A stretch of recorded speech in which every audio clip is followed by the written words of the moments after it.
from Wild. Yeah, we are. Yeah. Wow. We got Lizbeth and Jesse. Yeah. Absolutely. Having a great time at Wild, just hanging out with students and seeing life transformation. It's amazing. Yeah. But we are kicking off a new series today. Yes. And we got the one and only Craig Glassick in the house. What's the name of the series? It's called Bring It. Craig's bringing it today. Oh yeah, it's gonna be good. Super excited. What else we got going on this morning?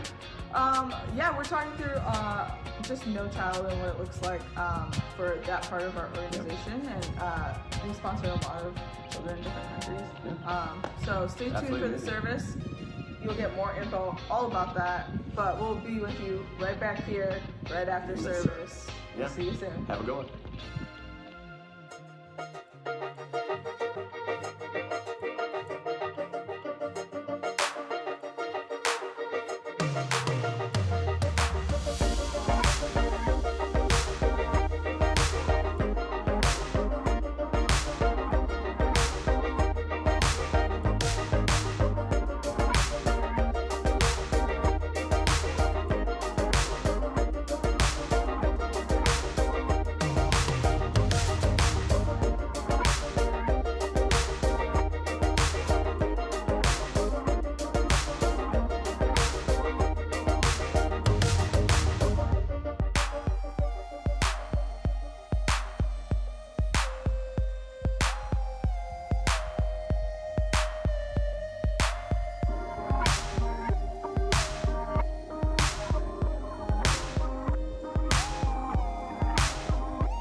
Well, good morning, Kensington. How are we doing out there, 9 a.m. service? Nice and alive. I hear you're more lively than the 11 a.m. I already feel it. It's going to be a great morning here. Well, hey, my name is Drew. I'm so excited to be here with you and glad that you showed up. We have a couple announcements before we get going with things. If you're joining us online for the first time, checking us out, or joining us for the first time in the seats, we want to welcome you and just say that what you can expect here is a place where there's no judgment, where we're here. We just want to make sure that you feel known and accepted and loved in every bit part of your journey and relationship with Jesus. And one way that we do this is through some events. And the first one that we have, it is the season to dress up. And so we have our Trunk or Treat event happening on October 27th here at the Orion campus, 6:30. Who doesn't love candy? Do you know what your Halloween costume is going to be? Do you already know? What you going to be? What you going to be? A losing Michigan State football team? That's what I'm going to be for Halloween. Because I'm a Spartan, I can say that. So it's what it is. All of it to say, we'd love to have you join us. Scan the QR code to register for a space in advance. The second thing I'd love to point your attention to is what the thing I get to do here is I work with the young adults ages 18 through 29. And every week we have a young adults group that gathers here at Lake Orion on Tuesday nights. It was Wednesdays, but it's shifting back to Tuesdays at 7 p.m. However, we have an entire weekend away that is for all of Kensington. It's called Rise. We already have 50 signups and we're still a month out. So if you're a young person or you know a young person, tell them to join us. It is a ridiculously low cost. I mean, it's $139 for 2 nights at Spring Hill, all of your food's included. And if you're a young adult, we all know that having community and friendship is such a rare thing. And so join us because this is the pinnacle event that we do as a young adult ministry. We'd love to have you there. So sign up at kensingtonchurch.org/rise or talk to me at the hub directly after service. I would love to get to know you. And then finally, we want to point you to our baptism service that is happening on November 19th. If you are a Jesus follower or just beginning in your journey following Jesus, baptism is an incredible expression of an internal reality made known to the the world. And so it doesn't matter how old you are, for us, it's just about life change and you being able to say, hey, this is a decision I've chosen to make with my life. And so if that's you, sign up at kensingtonchurch.org/baptism for November 19th. And if you just want to attend, it is one of the most powerful services that we do. I mean, I cry pretty much every time. Not saying much because I'm a heavy feeler, but either way, please join us on November 19th. Well, hey, we're about to get started with some worship, and then later you're going to hear a powerful message with our day. But hey, let's go ahead and stand if you're able to join us in a time of worship.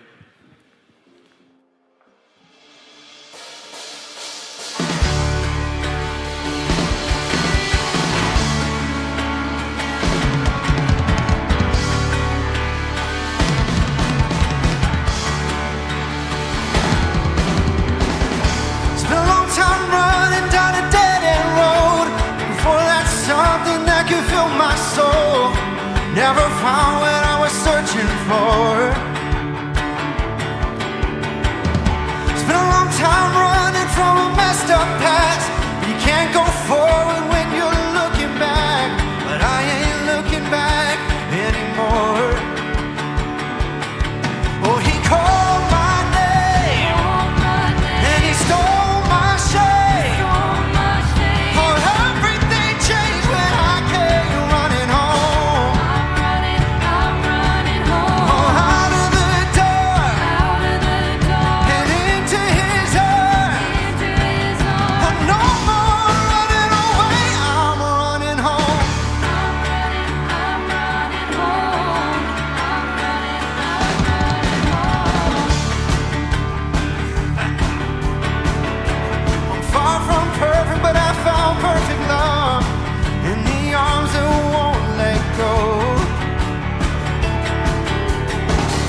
Got a heart on fire, got a wind in my back, singing hallelujah, I am free at last.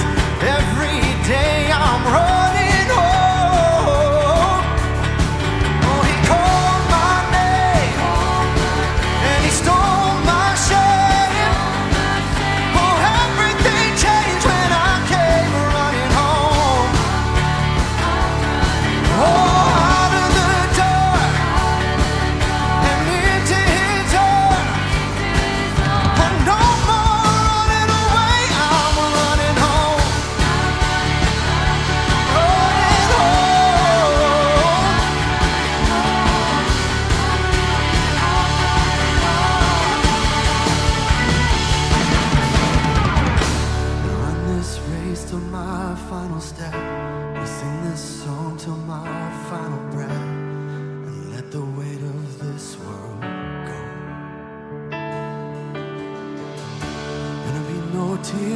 gonna be no pain when I see that smile on my Savior's face. I won't be walking, I'll be running home. Oh, he called my name, and he stole my shame. Oh, everything changed when I came running home. Oh, out of the door, and into his arms. No more running away, I'm running home. I'm running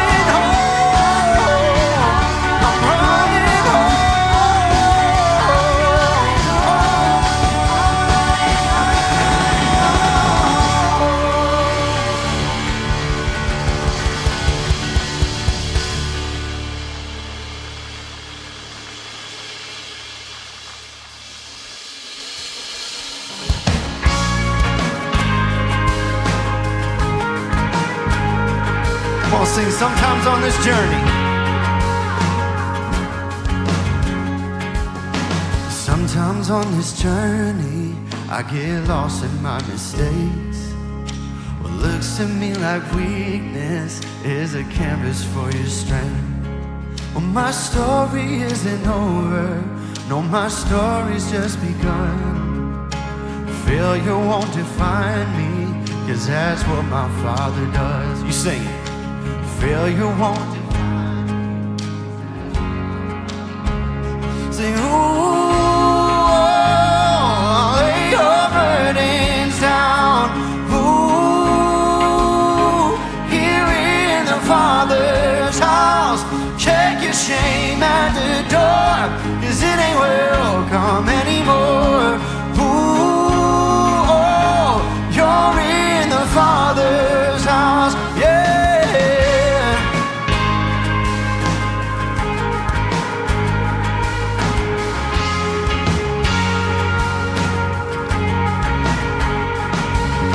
Arrival's not the end game, the journey's where you are. You never wanted perfect, you just wanted my heart.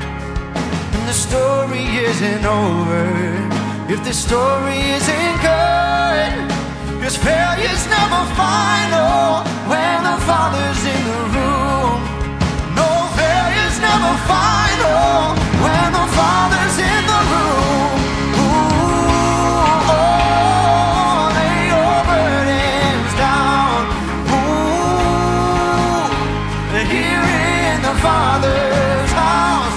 Check your shame at the door, 'cause it ain't welcome anymore. Ooh, oh, you're in the Father's house, yeah.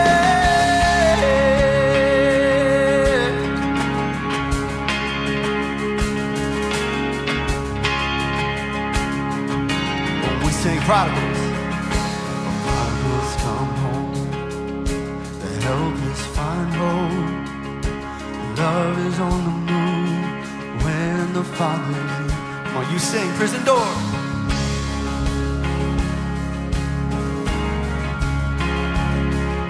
Well, love is on the move when the Father's in the room. Yeah, miracles take place, the cynical find faith.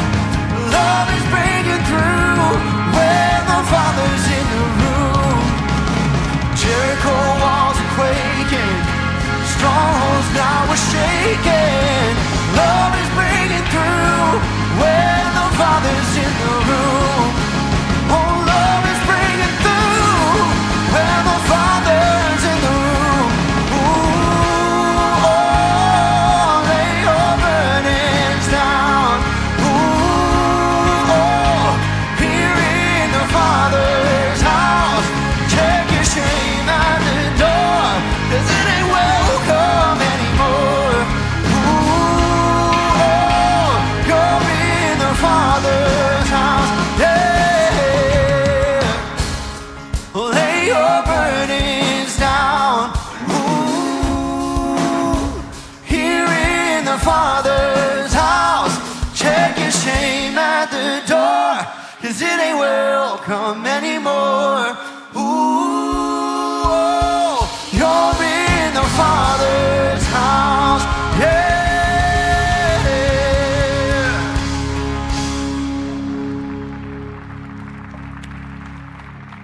Awesome. Hey, before you sit down, just turn to somebody next to you and just say good morning, would you?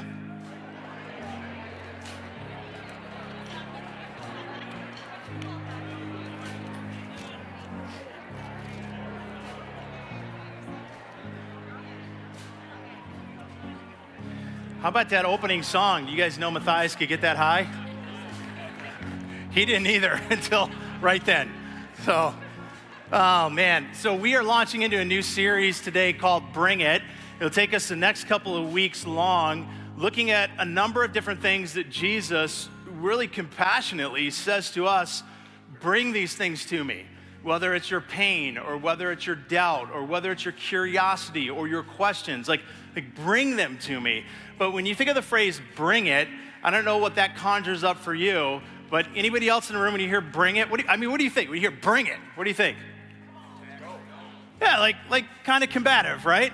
You're thinking like fighting or let's tangle up, and you're like, not me. Like, well, you didn't grow up downriver like I did then. Like, when I hear bring it means we're about to go toe-to-toe on something.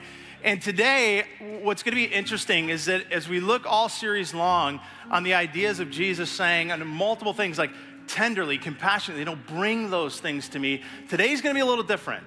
Because the thing that today Jesus is going to say, bring it, is something that in one sense, there is a tender appeal to bring to him, but there is also equally a force within his voice that says, and don't get in the way of it coming to me. I want to show you what it is because then I'm going to lead us into this next song that we're going to do. But I want this to help us understand a little bit of the context of this next song. This is a moment in Jesus' life in the book of Luke, chapter 18.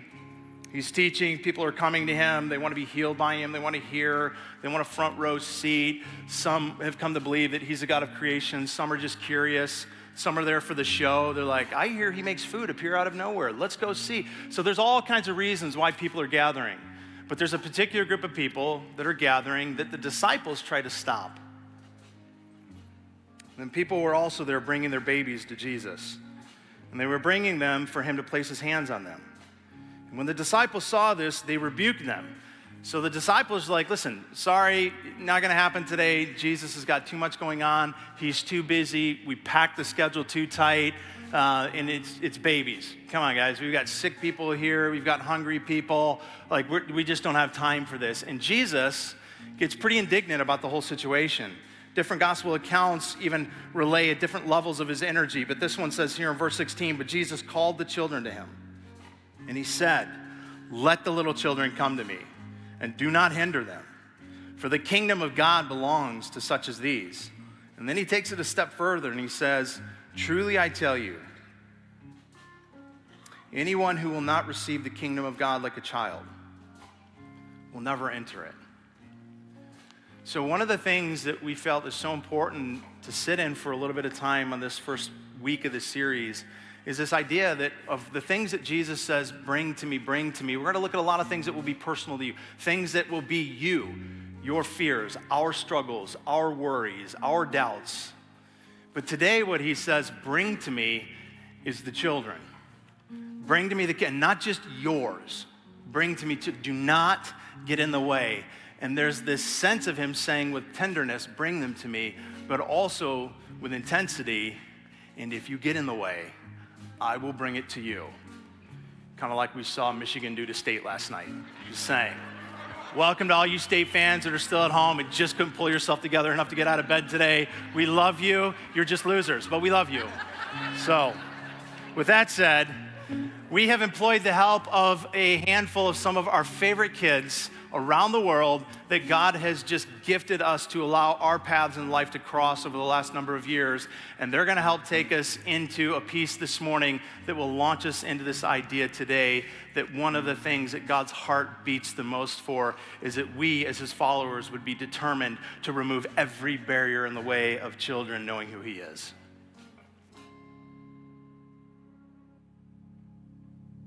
On the judgment day is coming, what a wonderful day will be.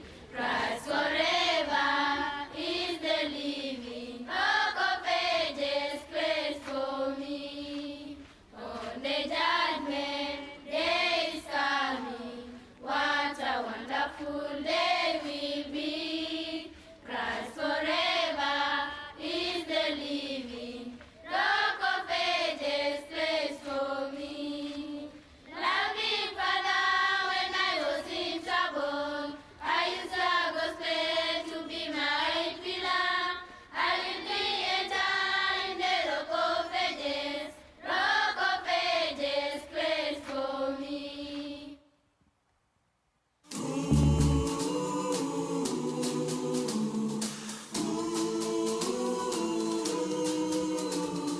In the beginning, you sent the earth spinning, fashioned us from the dust.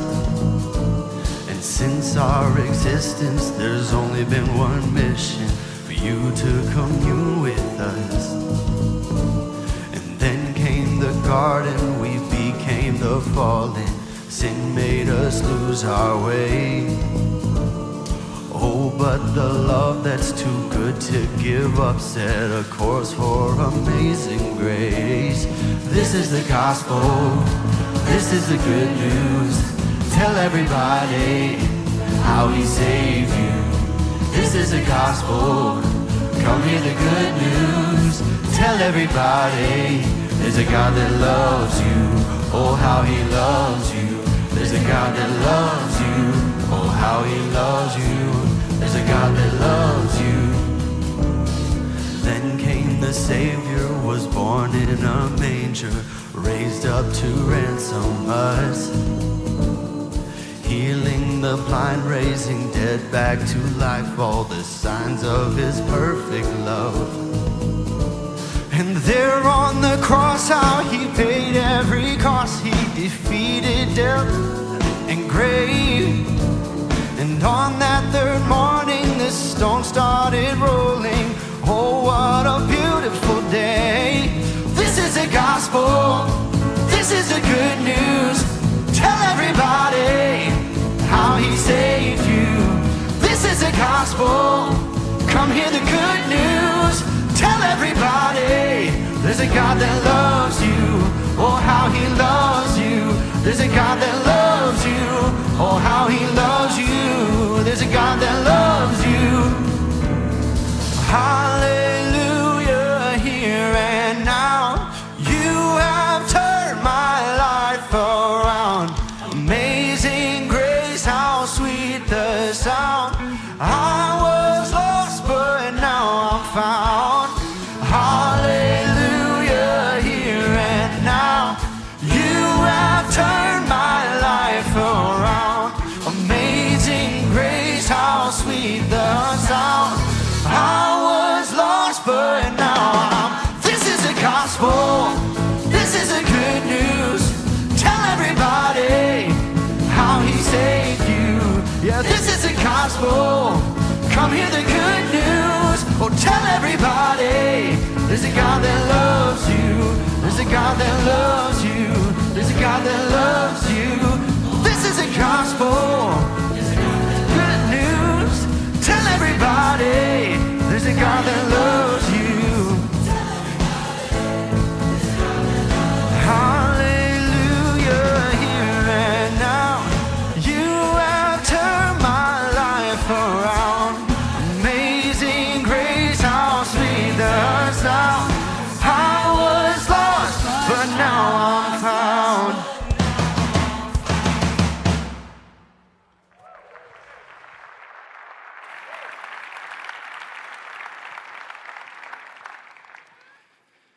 That is the gospel.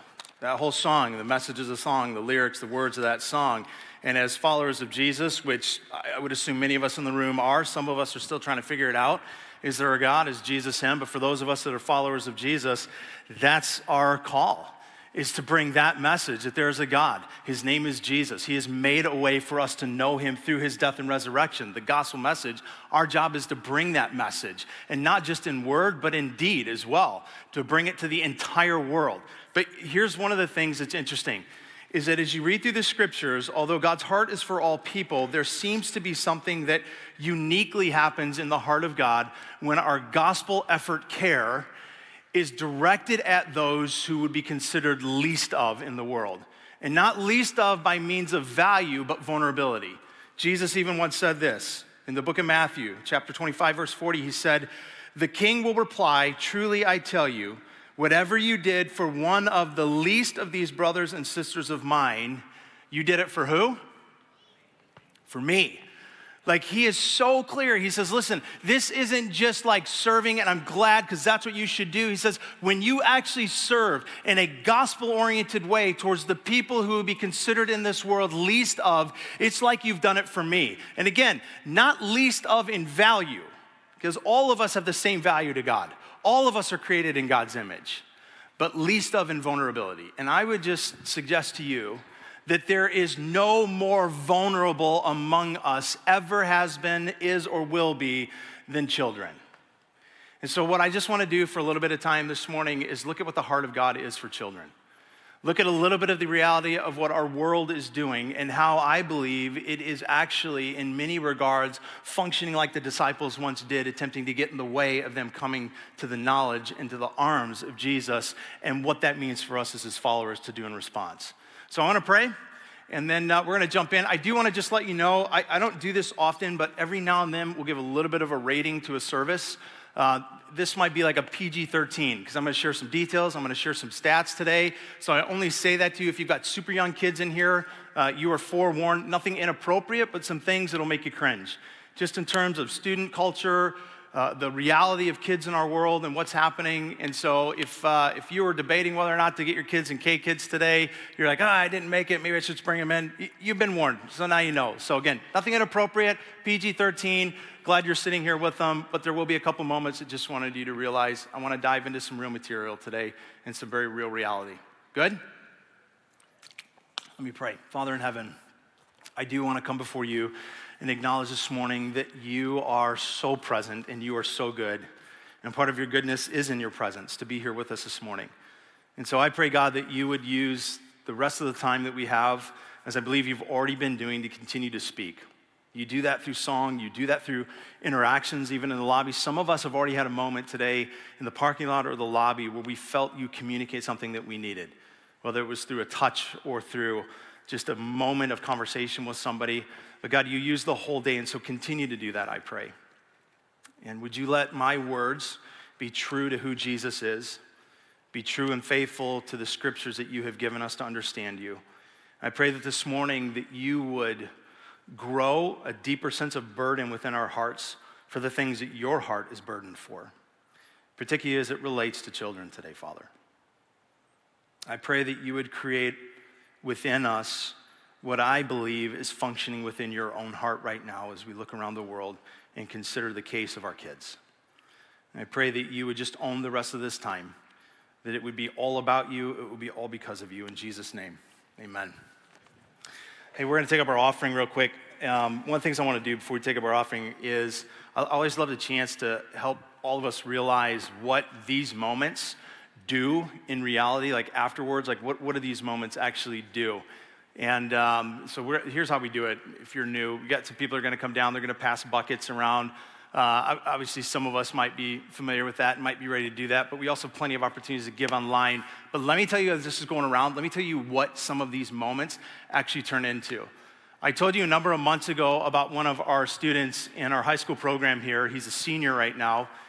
Came back from mission trip to the Dominican Republic earlier in the year, and shortly after coming home, his mom passed away. His story is a crazy story already. Of a lot of loss that he has experienced, far more than any high schooler should have already experienced, and then this year to lose his mom. It was amazing to watch our leadership from our high school group to even beyond, even from other campuses that really came around this young man and have just loved him and cared for him in that last couple of months. One of the things that also happened was another young man who was previously a part of the youth group found out about what had happened, and also found out that as this guy is getting ready to go off to college because he's about to graduate, that he was in need of a car. And with everything that he's just gone through, he couldn't see how he was going to get a car to get off to college. So that was going to domino affect all kinds of things that were going to be bad for him. So this other student, previous student, now a little bit older and out of high school, heard about that, had a car he was going to sell, and decided instead to donate that car to a group here called Full Throttle, which is a group of people that are a part of Kensington. They're a part of what we call one of our move out groups, which are groups that exist here just to simply do what they say, move out, get out of these walls, serve people in real ways outside of a Sunday morning. So this kid donated his car to Full Throttle. Full Throttle then, because it's one of the things that we help financially support through these moments, was able to take that car, get it drive ready, fix all the little problems that this other guy was like, I'm just gonna sell it as it is, fix the whole thing up, made it ready to go, including even some cosmetic stuff that needed to be repaired, and then gave it free of cost to this young man that just lost his mom. That's what these moments do. And I just wanna make sure that we always realize, this is not just about bills and keeping lights on. This is about transforming lives and loving people. And so when we do this, that's why we do it. So it's already gone through, and so thank you if you've giving, and if you're a part of these moments, these really are moments that make a difference. And so if you're not a part of them, we would love to have you consider jumping in and being a part of what we do to reach people and really love them and serve them in real ways. All right. So part of what I want to do for a minute is I want to walk us through a little bit of the history of one particular part of Kensington. And I want to do that because at the end of that, I want to spend bulk of my time today explaining why this part of our history matters, why a partnership I want to tell you about matters. And then I want to end the morning, just tip of the hand, I'm just going to tell you right now, giving us a very practical way that we can respond today. A way that, I'll be honest with you, I think today will give us the opportunity to make an immediate change in the world, unlike most things that we could do when we gather together. So here's the little bit of history that I want to walk us through that's going to provide some context and hopefully understanding.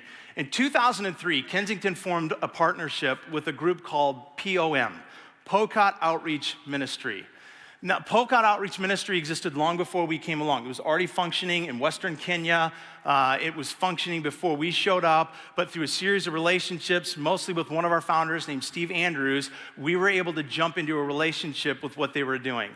Now, part of what is significant about POM is that their whole focus and their whole outreach is to serve and reach with the message of Jesus in real ways, in word and deed, a group of people called the Pokot people that live in Kenya. The Pokot people are estimated to be around 1 million people, and they live in some of the absolute harshest conditions on the planet. I don't know if some of you have been there. I know some of you have. You've made that trip before. Some of you in the room have been there. I was there just a couple of years ago, and I can attest to this. Of all the places I have been to in the world, I would say this is hands down. It was one of the harshest. Like, I loved being there. I love the people. I could not wait to get home. I'm like, I stood in the dry riverbeds. I sat with communities trying to start churches where there was no water. I saw villages that would walk for miles and miles and miles just to get to dirty drinking water sources. I saw young kids whose lives were under threat from bees. Bees. Like, when you're in an environment where there's such a lack of water, that means not just for people, but for animals. And so the bees will attack you and try to get from your eyes whatever drops of water they can get. And people, particularly children, would die from too many stings. Like, I've been there. I've seen it myself. When I say this is one of the harshest places to actually carve out a life, it absolutely is. So the work of POM, started by Kenyans, was to reach Kenyans, reach particularly the Pokot, with the message of Jesus, with the hope of Jesus, and begin to also serve in real needs. So over the last number of years of this partnership, 20 years now, part of what we have been able to do in relationship with POM is to develop leaders, to plant churches, to provide medical aid, to put in water wells. If you've been a part of helping us raise money for water, whether that's through Hope Water, the gala, the races that we've done, that's the wells. Those are where they're going. These are the people they're serving. But probably one of the most important things that I think we have been fortunate to be able to do through this partnership is to care for orphans. One of the ways that we care for orphans through POM, particularly in Kenya, is through 3 different homes, children's homes. One of those children's homes is called Kodich. Matter of fact, here's a picture on the screen. This is me just a couple of years ago. I think we have this. Yeah, so this is me in Kodich Children's Home. There's a group of students behind, but there's what you don't see behind my back as I'm taking the picture is a whole group of students in front of us that are about to sing. Kodich in particular has an unbelievable children's choir. I mean, like, amazing. As a matter of fact, some of that children's choir were some of the kids that you just saw in the video a minute ago. So this is our relationship, and this has been our partnership for years. But part of what you also saw in the video is where this vision for helping the kids in Kenya has expanded a little bit more globally. Because the kids in that video weren't just from Kenya, they were also kids from similar kinds of homes in Nepal and in India. And the reason is because as our experience in Kenya developed over the years and we were able to help serve all of these different kids through these different homes and partner to meet their needs, get them to school, get them clothed, get them fed, as we started to realize through other partners we had in the world that we needed to do the same there. And so what was birthed out of that about 13 years ago is an effort called No Child. No Child is our Kensington sponsorship program for kids around the world in those 3 particular areas where we have existing partners: Kenya, India, and Nepal. And over the last number of years of No Child's partnership, most of the kids that have been sponsored through Kensington families. Matter of fact, I'm just curious, like in the room even right now, or if you're online and you're watching, you have as well, let us know in the comment section. Like, how many of you have been involved at any point in sponsoring through No Child? Or involved in something regarding No Child? So several hands. Okay, so over the years, we have had the privilege of sponsoring 5,000 kids through No Child. That means 5,000 kids who have heard the message of Jesus Christ. That means 5,000 kids who have been given clean water, food, clothes, shelter over their head. 5,000 kids who have been given medical assistance. 5,000 kids who have also been given school and the option to go to school where previously they had no option. That's an incredible reality of how our efforts to say, hey, we're not just called to do this in a building on a Sunday morning, but we're called to care for the whole world is actually giving us a platform to do that. However, 5,000 kids is a drop in the bucket. 5,000 kids is amazing, but it's a drop in the bucket. And there's so much more work to do. So I'm just gonna tell you right now up front, part of what I will do by the time we get to the end of my time with you up on the stage today is I'm gonna give you an opportunity to hear not just about the 5,000 we've helped, but the 491 that still need help and how we can do it and how we can take care of every kid currently lined up and waiting in our No Child program. Now, a couple things I wanna answer before we get there though, is why does this even matter? Well, I'm gonna give you one verse out of the Old Testament. I could give you plenty. I already gave you one where Jesus told his disciples, don't get in the way of me and the kids. But let me give you a couple others about why this needs to matter to us. Because I would contend that sometimes, if you're a parent, it can be really easy when you hear, let's care for the kids, to care only for our kids. Kids are consuming, and they take up your money, they take up your time, they take up your energy, they take up everything. And sometimes you hear care for kids, we just think care for my own kids. But I don't think the heart of God is just to care for those who are under your roof, but those who are on our globe. Here's one reason why. Book of Jeremiah, chapter 1 says this. This is God speaking, and he's speaking about a man that he would make and create and form and set apart to be a prophet, someone who'd speak for him to the people and back and forth. And this is what he says. Before I formed you in the womb, I knew you. And before you were born, I set you apart. I appointed you as a prophet to the nations. Now, one of the things we always have to be careful of when we read the Bible is not to insert ourselves into every story. In other words, you're not Jeremiah, I'm not Jeremiah. Sometimes we read stories and we think we're the character in the story. We're the person being told the story of. We're not, but there are similarities. Like you and I aren't being set apart to be a prophet in the Old Testament sense of the prophet. But here's where part of Jeremiah's reality is also our reality. And there's other verses throughout the Bible that would attest to this. Before I formed you, so God forms us in the womb, but even before that, he says, I knew you. Before you were anything in the womb of your mother, God says, I knew you. That's true for you and I. Before you were formed, I already knew you. I already had plans for you. You were a vision in his head before you were a baby in a belly. But then he says, in addition to that, he says, and I appointed you before you were born. I set you apart. So I knew you before you were in the womb, and when you were in the womb, I had already chosen you to be set apart. That's true for you as well. That you were known before you were ever formed, and while you were being formed, you were being set apart. Set apart for God's ways, for God's purposes, and for relationship with God. And also in this world, here's the prophet part that even applies to us, to be the voice to the world if you would walk with him to let the rest of the world know there is a him, that there is a God, that his name is Jesus. Here's where Jeremiah's reality is our reality, is all people's reality, is that every single one of us were formed by God out of love and for purpose. And that purpose is at its highest vulnerability when we are at our youngest ages. The purpose that God has made every one of us for is at its highest vulnerability when we are at our youngest ages. Now, that's not to say that there aren't vulnerable people at all different ages of life, but I would contend that there is no higher form of vulnerability than when we are at our youngest ages.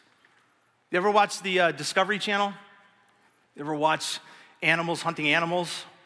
When the lion comes after prey, does it go after the adult or does it go after the baby? It goes after the baby. We are hunted. The reality is the scriptures tell us that there's an enemy. His name is Satan. He prowls around, the scriptures say, like a roaring lion looking whom devour. If that's true, and I believe it is, then who does the enemy probably set his sights on first as the most vulnerable? Kids, just like in nature. When Jesus said, bring the little children to me, there was a bit of I think, a double side to it.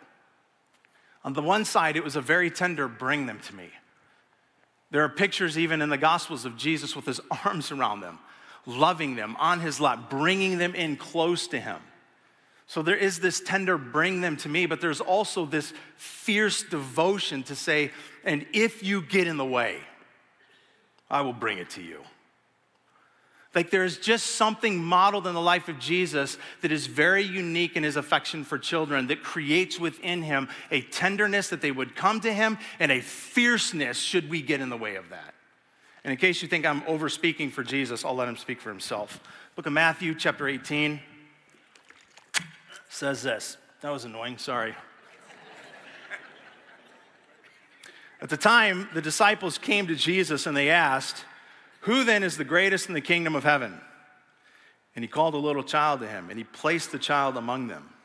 And he said, "Truly I tell you this, that unless you change and become like little children, you will never enter the kingdom of heaven. Therefore, whoever takes the lowly position of this child is the greatest in the kingdom of heaven. And whoever welcomes one such child in my name welcomes me." Great. But then he goes further.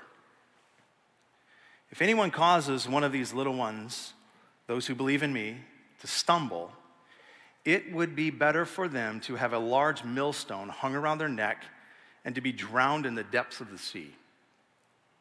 Now, when he says, causes any of these little ones, those who believe in me, he's using the phrase little ones to speak particularly to anybody who would become one of his followers, because they become his little ones in a sense. They become his children, his sons and his daughters. But of his sons and daughters, we already heard him once say, whatever you do for the least of these, so who would be the most vulnerable of all of his sons and daughters? It would be the youngest of us. And what does he say? If we should cause them to stumble, if we do anything that disrupts them knowing him, if we get in the way of their growth, of their development to become who he made them to be, who Jeremiah said they were set apart in the womb to become, what does he say? It's better that a rock is tied around your neck and you're thrown into the ocean. Like, the only other people that make that kind of a threat is the mob. Like, this is Jesus. This is not Old Testament, and you can be like, well, Jesus, he got a lot nicer when he came along, or, God of the Old Testament is kind of grumpy and angry. Like, these are the words of Jesus. I watched a video recently of a group of parents who were asked a question.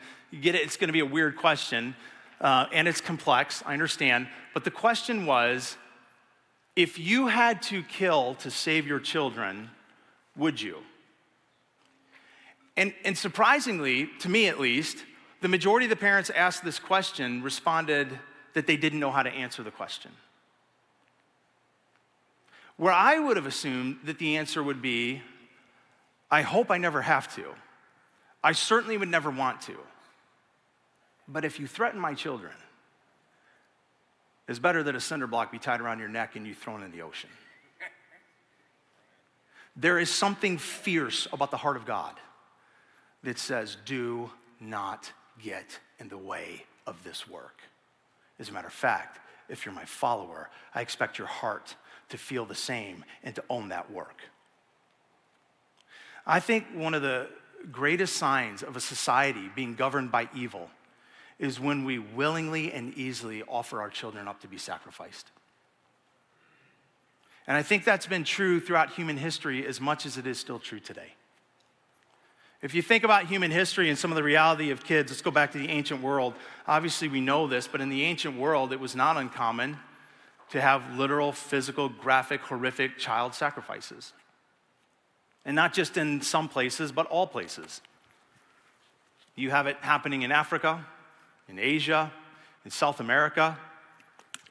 Probably some of the most grotesque would have been the Middle Eastern practice of sacrificing your children to the demonic god Balaam, where they would come to a statue, and some of you know this, maybe some of you don't, that would be holding a big platter, essentially, with a raging fire underneath, and your live, wiggling, terrified children would be thrown into that platter and offered up to the god Moloch. Like, human history has had a horrific way of valuing and treating kids. Oftentimes in ancient history, children would be sold into slavery, sometimes to pay off debt, sometimes just for pure profit. Children would sometimes be maimed because it would make them a better beggar. If I cut off your arm, people will feel more sorry for you and we'll get more money. In the ancient world, the practice of infanticide was the practice of being able legally to kill your children up to a year of age. The Romans at the time, who were supposed to be, as they were dominating the world, the most advanced and civilized nation, practiced this more than almost anybody else. And they would practice it for a variety of reasons. They didn't like the hair color, they didn't like the stature, maybe there's a physical defect. And so what they would often do is they would take their young children and they would just walk them out into the wilderness and they would leave them and then go home. And they'd leave them to succumb to animals or to the environment. Does anybody in here have a child that's around a year old? Can you imagine? Can you imagine walking out here to the dump, scurrying up somewhere to the top, leaving them, and going home? This was the ancient world. You move forward, maybe you go to the Middle Ages, not a ton better. The Middle Ages, most kids were kicked out of the house at a very early age, sometimes even as early as 8. Girls were sent off to learn how to be servants. Boys were sent off to apprentice, learning a trade of some kind, many of them never to come home again. The death rate in the Middle Ages for children was 30 to 50%. And that was often equally as much for lack of resources as lack of care. And then even in Jesus' time, there was a devaluing of children taking place around him as well. The two most devalued groups in the time of Jesus were women and children, two groups that Jesus intentionally, specifically upended that society and rose the value of. But particularly with children, as Jesus consistently practiced admonishing those who would stand in the way of children and raising the value of children, part of what he did is he spoke to the care of, the value of, the concern that his followers were expected to have as children, is that began to create not just a movement in the hearts of people that listened in the audience to him, but around the world. Did you know that one of the things that early Christians began to do at one point is when the Roman Empire was bringing their children out and just throwing them into the wilderness, moved by the example of Jesus, as well as moved by the reality that early Christians understood what we understand, which is we have been adopted into the family of God. We have been made his sons and daughters. You know what they would do? They would go out in the middle of the night, they would find these discarded children and they'd bring them home. And they would raise them as their own sons and their own daughters. That laid the foundation for what would eventually become what we understand as modern day efforts for adoption. That was Jesus' impact on his followers, and their impact on the world is to start to say, we're gonna do it different. Like, this is just a snippet of history. And you could give examples of times where there were, everybody didn't hate their kids, and there were people that certainly loved their kids, but this is by and large, broad sweep, this is the reality of human history. So you might go, well, good thing it's a lot better today. Good thing our kids aren't being sacrificed today. All right, here's what I'm gonna ask for a minute. I usually make it a point not to read when I'm in here. I make it a specific point. I don't like looking at notes. I wanna look at you. I want us to gauge together. But I'm gonna read for a minute because I wanna give you a series of statistics. And this, again, tip of the iceberg. You do a deep dive into any of these and you'll be hours and hours and hours and depressed as you look at just the reality of what's happening around our world with our kids. But I think, if I'm being honest with you, many of us have become so distracted by the problems of life, the casualty of life, the entertainment of life, that we're not paying attention to what's happening to our children. Here's some of the reality of our kids. Right now, the leading cause of death among 13 to 14-year-olds, 13 to 14, is suicide. 13-year-olds should not be dying because of their own hands above all other causes. That number and that rate has also doubled in the last 10 years. There was a suburb in Chicago that saw a 59% increase in ER visits in the last 5 years for suicidal thoughts and attempts. 59% increase in the suburbs. This is supposed to be the place where we don't have needs, not like we saw on the screen, not like we've heard about from some of these places around the world. Some of the highest levels of depression, distress, and anxiety right now are in our kids. Not you and I, though it's there, but in our kids. And that number continues to rise at an alarming rate. Now, I will say this, I am really glad that our world in the last number of years has given attention to our mental and emotional well-being. There were times in our history where we all know this, where if you grew up and you went to your dad and you're like, Dad, Mom, I'm just feeling really depressed today. They'd be like, you don't have time to be depressed. Suck it up, get out in the field. We got corn to pick. I mean, there's just a reality that there was a harsher time in our world where there was not attention given to our emotional, mental well-being. So I'm glad that we're paying attention to that. But there's something alarming that the people that are under the greatest levels of distress are our youngest people, and those numbers are climbing. As depression and anxiety rates continue to increase among 12 to 17-year-olds, behavioral problems are increasing among 6 to 11-year-olds. So get this, 12 to 17, emotional problems are increasing. The generation behind them, the younger ones behind them, it's trickling down to create behavioral problems with them. The number of kids that are currently suffering from gender confusion has tripled in the last 5 years. Children and youth account for 2/3 of the world's poor. So of all the people suffering in poverty around the world, 2/3 of them are kids. And on a daily reality, 25,000 kids die from hunger and disease. 25,000 every day. I think probably one of the most alarming evidences of how our world is sacrificing our kids is actually seen in the evil of human trafficking. Curious, how many of you, just quick show of hand, how many of you saw the movie Sound of Freedom? Good. In the United States of America, I don't even have the time to go over global statistics in this one. So I'm just gonna talk mostly about our backyard. In the United States of America, 350,000 kids get reported missing every year. Many of them are being trafficked. In the USA, 57% of all trafficked people are minors. 57%. The United States of America is one of the top destinations for trafficked kids, and it is among the largest consumers of child sex. By state, if you're curious, the number one most trafficked state is California. The best state to live in, which has the least amount of trafficking, is Wyoming. So if you're looking for a safer place to live, Wyoming's it. Michigan. Any guesses on where we rate in all the states? Number 5. We're the 5th worst state when it comes to trafficking of minors.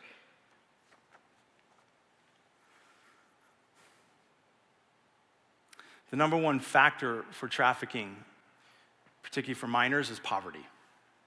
If you want to know what the number one indication is of somebody who will be trafficked, it's poverty. That's why the majority of children that are trafficked from other places in the world. And the number one purpose, disgustingly and sadly, is no surprise, but is sexual abuse. Where previous generations in history sacrificed children to their idols, we today are sacrificing them to our genitals. And this world is consuming our kids. And I think some of us are not alarmed and awake enough to it. I'm not trying to create an over-exaggerated reality of the situation, but I would hope and pray that some of us begin to wake up to the fact that our kids are being devoured around us, and we are so distracted by so many other things that I think the work of the enemy is to keep us from realizing what's happening. And as followers of Jesus Christ, I believe that part of what he would have our hearts burdened for and moved into action for is to do something about this problem and conclude in not just word, but in deed, not on my watch. We'll stand up about it. Because as the world is doing everything it can in the enemy's influence to pull our kids, and when I say our kids, I mean ours and I mean ours, in the globe. As the world is doing everything to pull them away from Jesus, we as followers of his need to stand up, frankly, with a fighting spirit and say, not on my watch, it will not happen. We have cinder blocks and oceans. It's not happening on our watch. We'll stand up and fight the evil that's trying to devour our children. There are a couple ways that I think we can do it, and a couple of spheres that I would encourage us to function in. If we're gonna do this, here's how we do it. And not to be trite, but we do what Jesus said. We bring the children to him. And I think there's a couple of ways that we do this. Number one is we bring the children to him and our families. If you are a parent, your number one job is to shepherd the hearts of your children for and towards Jesus Christ. That's your number one job. It's not how you pay your bills. It's not where you go to work. It's not your hobbies. It's not all the other things that distract you and me. Our number one job as parents, as followers of Jesus, is to shepherd their hearts and shepherd their lives towards the heart and towards the person of Jesus Christ. Let me show you how the Old Testament was encouraged to the Israelites to do by God. Deuteronomy chapter 6. Hear, O Israel, and be careful to obey, so that it may go well with you, and that you may increase greatly in land flowing with milk and honey, just as the Lord, your God, your ancestors promised you. You hear that phrase, that it may go well with you. He says, hear what I'm about to say, because this is what's going to make things go well. What? Well, here's what he says. Hear, O Israel, the Lord our God, the Lord is one. Love the Lord your God with all of your heart, with all of your soul, and with all of your strength. So he says, first of all, it's about you. You love me. You pursue me. You be devoted to me. But then he goes on and he says, verse 6, these commandments that I give you today are to be on your hearts, and impress them on your children. Talk about them when you sit at the home. Talk about them when you are out walking on the road, when you lie down, when you get up. Tie them as symbols around your hands. Bind them on your foreheads. Write them on the doorframes of your houses and on your gates. When the Lord your God brings you into the land he swore to your forefathers, to Abraham, Isaac, and Jacob, to give you a land with large, flourishing cities that you did not build, houses filled with all kinds of good things that you did not provide, wells you did not dig, vineyards and olive groves that you did not plant, then when you eat are satisfied, be careful that you do not forget the Lord, who brought you up out of Egypt and out of the land of slavery. This is what he says. Your job as parents is to constantly keep me in front of your children. Now, whenever we talk about this, or I have this conversation, and here's what I've even thought throughout the years, like, what do I do? Like, what's the resource? What's the tool? There's a million of them. Pick one. It doesn't matter. It's not about the right resource or the right kind of devotional or the right, here's what it's about. Consistency and intentionality. Doesn't matter what you do. Keep it consistent, keep it intentional. That's why the author here even says, talk about it when you're walking. Talk about it when you're at the dinner table. Bind it around you so it can be visible. That's why even at our home, my wife, she has a chalkboard, and that chalkboard regularly has a verse that she puts up, and then it gets erased a few days later, and it's another verse that she puts up, and she brings it up to the table as we're eating dinner. We have signs around the house about our devotion to Jesus, things we can constantly point to, sometimes that our kids do not enjoy, as a reminder of who they are to be as well. But we keep it as signs, verbally, intentionally, consistently, and we haven't always done it right. We've done certain things where our kids are like, this is lame. We've sat at the table and we're like, are you gonna have a great devotional time? And nobody wants to be there, and everybody's pouting, and everybody acts like I'm pulling their nails out. Like, so I get it, like, it's not always this beautiful time with God, but it's intentional and it's consistent. And if we're gonna change the world, we have to start by bringing our kids to Jesus. That's what changes the world. You understand, this is not just what will change your kids, this is what changes the world. When we as human beings learn to bend our knees in full submission and surrender to the lordship of Jesus Christ over our lives, that changes our heart, it changes our attitude, it changes our relationships, that changes the world. We have a microcosm of the evidence of this even happening in the Middle East. For all the things that is the complex reality of what's happening right now between Israel and Palestine, here is what it is. It's two nations where you have only about 6% of the people that actually are followers, devoted followers of Jesus Christ. And so instead of bending their knee to the lordship of Jesus over them, they're trying to lord their lordship over one another. This is where the world falls apart, and it's also where the world begins to come back together, is when we bend our knee to Jesus.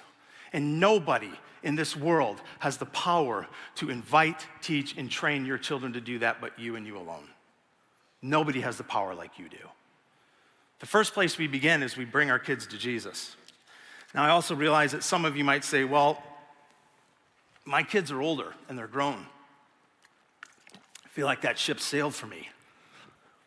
I had a friend of mine years ago that came to Christ much later in life. Kids were already grown, out of the house. None of them knew the Lord. None of them were walking with Jesus because their family never had. And I'll never forget him saying to me one day, you know what I learned? If I'm not dead, I'm not done. As a matter of fact, here's the way C.S. Lewis puts it. You can't go back and change the beginning, but you can start where you are and change the ending. So whether you're a new parent in the middle of parenting, or whether you're an empty nester, we're not done. It's still bringing our kids to Jesus, modeling it, talking about it, living it out. The first way that we bring children to Jesus is we start by doing it in our own homes. Here's the second way. We do it in our churches.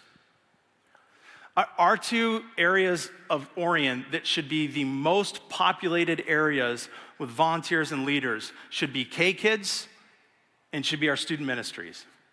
Our efforts to serve our youngest and to serve our teenagers. Truthfully, listen, we should be turning people away in those two areas right now because we just can't take anymore. And yet those are often two of the areas that struggle the most in most churches to get people engaged and involved. And I don't know what you, like, here's just the reality. I feel like, man, I'm already introverted enough that I'm awkward with adult people sometimes. Get me off the stage and I'm like, I just get weird.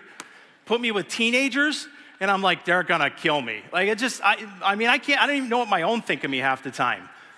So some of you are like, I can't work with teens, I'm too old. Nonsense. You actually are craved by that generation to be involved. Or with our kids in the back. Sometimes they're like, well, that's just babysitting, does that really matter? I will never neglect to understand that I am in so much who I am at this point in my life because of Mrs. Jessie, who poured faithfully every single week into a program with kids in the church I grew up in. This extremely ADD, never paid attention, only ran around the room, showed up on Sunday morning in a Batman costume, obnoxious kid. At 5 years old, something Mrs. Jessie said clicked for me. And that's when I began my experience of pursuing Jesus. That's happening back there every single week. You have the chance to help reshape these lives. You have the chance to do what Jesus did and what he said, which is bring me the children every single Sunday. Whether it's back in that room or whether it's later in the afternoon when our junior high and high school meet. As a matter of fact, you know right now that our junior high and high school is up at Spring Hill Camp for their every year retreat. 300 kids total across all campuses and about 100 almost from just this campus. Like we're really trying to do what Jesus said. We want to invest in this generation, but I'm just gonna tell you, there's some of you sitting right now that you've not figured out where your place is and that's your place. Like, go back to the hub today. Start asking questions. Unfortunately, all of our leaders for the student ministry are gone and up north this weekend, but we've got plenty here that volunteer. I'm looking at Scott right now in the room. Scott's a small group leader for some of our boys in junior high.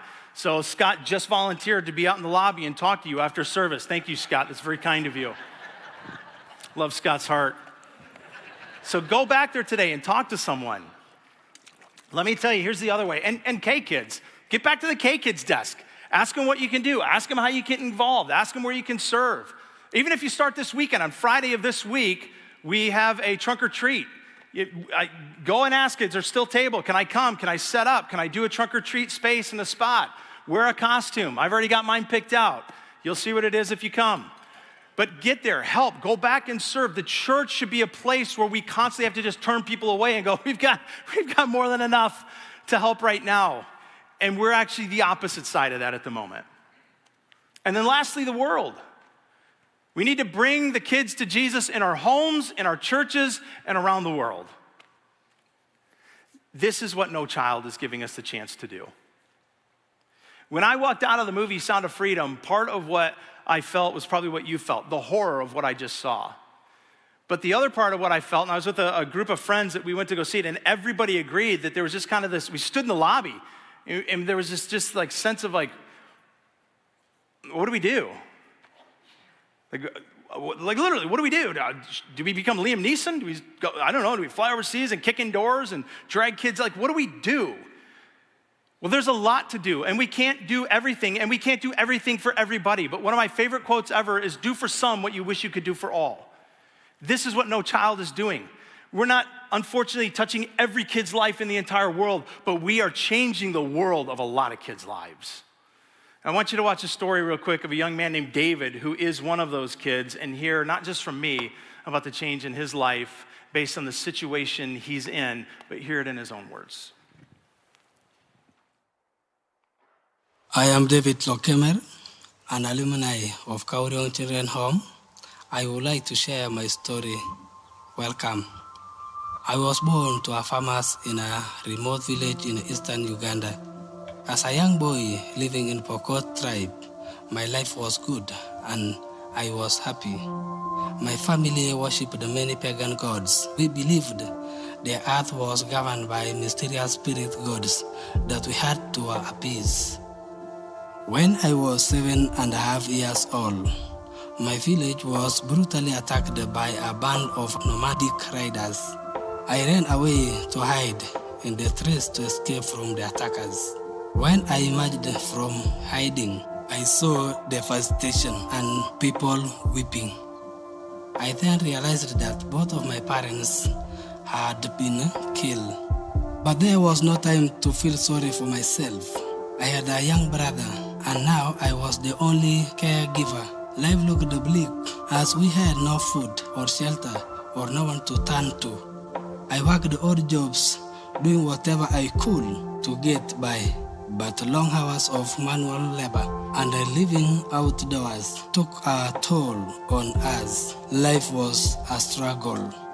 One day though, when I was selling milk, a man passing by stopped and asked why I was looking so overworked and impoverished. He introduced himself as Loka, and he continued to ask me questions and insisted on learning about my situation.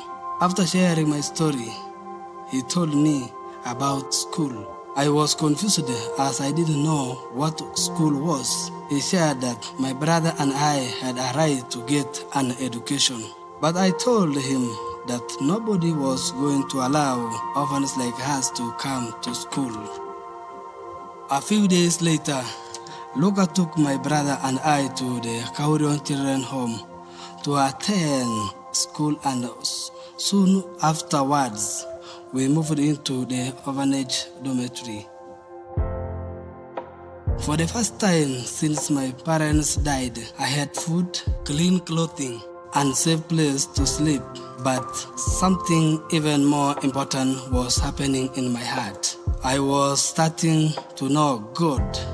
At Kaurion, I learned about the one true living God who immensely loves us deeply. And it was during this time that I was blessed with my new sponsor, parents from the USA. Seeing God's love being expressed through other people developed my faith and trust. I didn't even feel like I was an orphan anymore. Through the generosity of my sponsors, I finished the primary school and went on to high school. And after high school, I went to university. And I am now interning in county government. Through the years, I have been a part of leading youth camps, preaching the gospel in school, and being a part of the worshiping team. I marvel at how God has been blessing me in every stage of my life. My life hasn't always been easy, but God has always been faithful. And to this day, my sponsors are my heroes.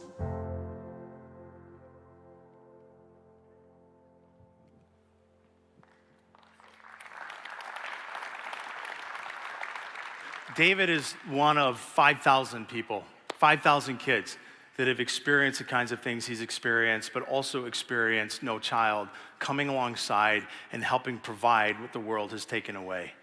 And one of the most important things of all the resources being given is the knowledge and the love of Jesus Christ. Here's what I'd love you to do. I told you that this was going to be a day where there could be genuine application and response to make a difference. Would you grab your phones? I'm going to put a QR code up on the screen, and here's what I'd love you to do. I want you to snap that with your camera. This is new technology to you. Just open your camera, point it at the screen, and it should pop up a link that you can click on. So I'm going to do this with you.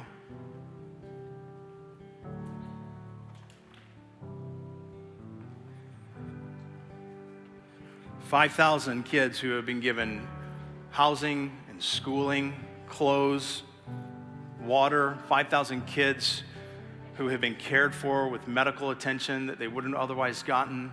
5,000 kids that are being told about the love of Jesus, the grace of Jesus. 5,000 kids who have not just had their lives changed, but their legacies changed. We have 491 kids left waiting right now for a sponsor in the program. 491 kids that are waiting for somebody to say, we got you. We're going to bring you to Jesus. To the knowledge of him, to the resources in our hands, we're going to bring you to Jesus. Of those 491 kids, there are two different categories. There's 313 that need basic support. So that's schooling at an elementary level, clothes, housing, food, medical. And then we have, in addition to that, 143 that need high school support. High school support goes a little bit higher. Basic support is $45 a month. High school support is $82 a month. The reason for the increase is that in high school, the government requires you to have certain housing and certain things that increase the bills and increase the cost. So that's why the costs are a little bit different. But 491 kids are in waiting. If you've clicked and you're on the site now, I gave you a minute, you're probably seeing what I'm seeing. You're gonna see No Child at the top, and you're gonna see sponsorships. The easiest way to do this is just scroll down the front page and pick Sponsor Now. Just pick a child and sponsor them now and see what their needs are from basic to high school. Or if you really want, you can spend time at the top. You can pick on location from either Kenya or Nepal or India. You can go select a gender. You can kind of specify who you're looking for and what level of support. But easiest would just be roll through and pick somebody that needs support. I'm well aware that as I'm asking you to consider financially supporting, that right now everything in our world has become more expensive than it's been for most of us for most of our lives. You're paying more for gas right now than you've ever paid. You're paying more for milk than you've ever paid. You're paying more for bread than you've ever paid. But here's the conviction I felt this last week. None of those things are outside of my access this week. None of them. I'm going to complain about how much they cost, but I can still go get them. I'm talking about things that are outside of the access for the rest of the world. We live in a very unique and fortunate reality, and that is not to take away from the challenges that are unique to whatever you're going through, but we live in a very fortunate reality that the majority of the world does not have. And the God of heaven says to those of us who call ourselves his followers, bring the children to me and let nothing stand in the way. Listen to me. This is a chance to actually not just feel something when we come to church, but to do something. And I'm asking you before you leave today, don't just think about it. Don't go home and be like, I'm gonna think about it later. I'm gonna pray about it later. Listen, there's some things, can I just tell you, you don't need to pray about.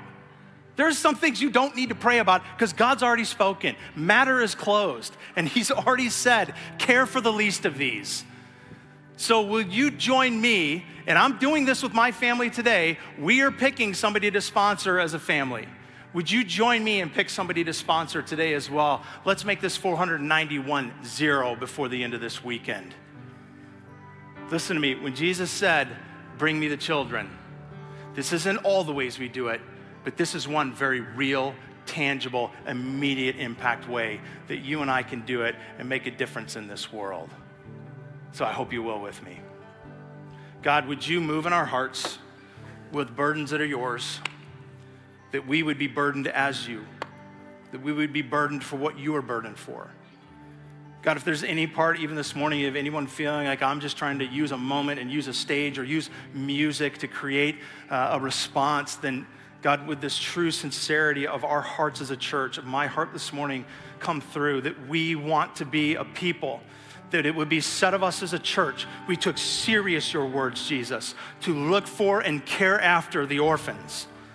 That on our watch, we said, as the world seeks to devour them, we will stand up and conclude, not on our watch, and do everything possible to one day stand before you and with integrity say, we brought as many to you as we could, Jesus. In your name, amen.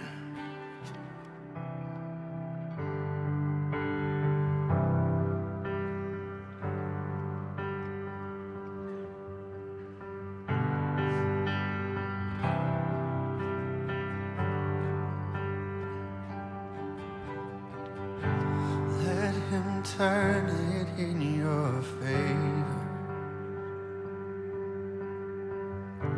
Watch him work it for your good. He's not done with what he started. No, he's not done until it's good. Let him turn it in your favor. Watch him work it for your good. Yeah, he's not done with what he started. He's not done until it's good. So hello peace, hello joy, hello love. Oh hello strength, hello hope, it's a new horizon.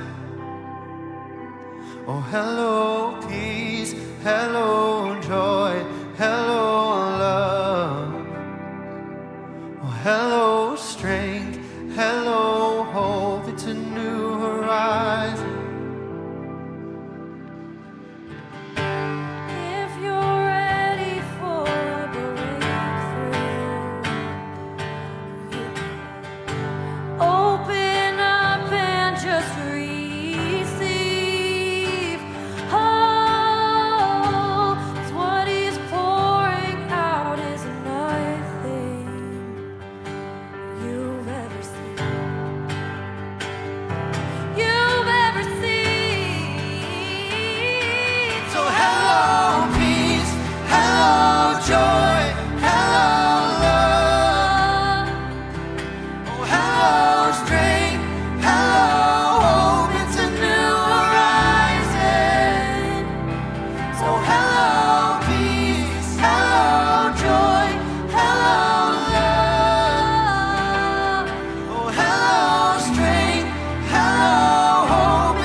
peace, hello joy, hello love. Oh, hello strength, hello hope. It's a new horizon. It's hello peace, hello joy, hello love. Oh, hello strength, hello hope.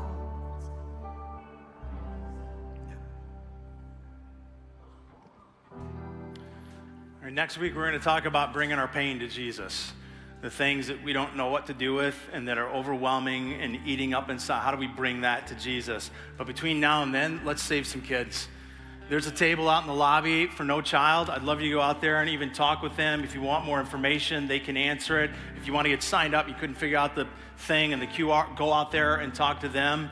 If we can pray for you before you leave, we've got a team down front that's going to do that. There's also a prayer table out in the lobby. So glad you were with us. I know this felt like a heavier one, but there's a war in our world for our kids, and we have the ability to make a difference and the call. So let's do it. Have a great week. We'll see you next Sunday.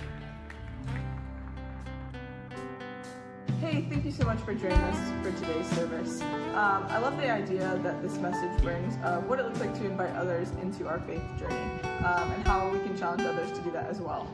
Right? Yeah, absolutely. And another challenge for us is, and for me, myself also, is just to step into maybe a partnership with us to support a child around the world to really have an opportunity to hear the name of Jesus and to step into a relationship with him. And you can do that at nochild.org. We would love to be partners with you. Yeah, absolutely. But we'll be right back here, same time, same place, next week for week 2 of our Bring It series. We'll see you soon. Bring it.